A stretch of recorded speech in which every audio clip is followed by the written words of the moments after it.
A maquinaria do Banco de Alimentos está a pleno rendemento.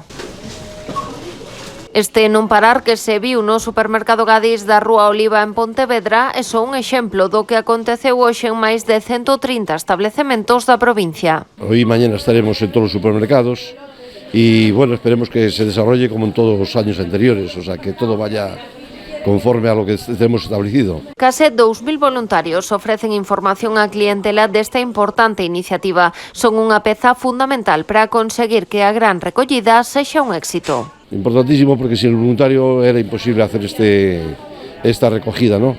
Ellos, como verás, están ahí con su peto, identificados perfectamente, y lo que hacen es que entregan, como están entregando ahora a esa señora, están entregando un papelito diciendo los alimentos que más o menos vamos a necesitar.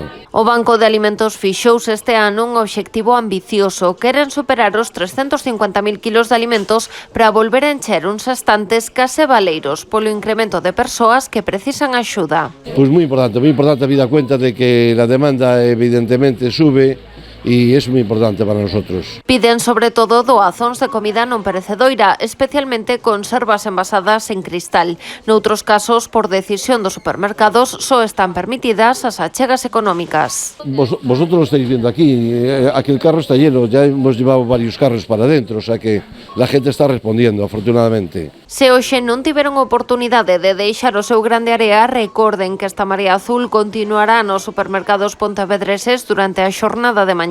O importante é que a gran recollida deste ano sexa, como en edicións anteriores, un éxito.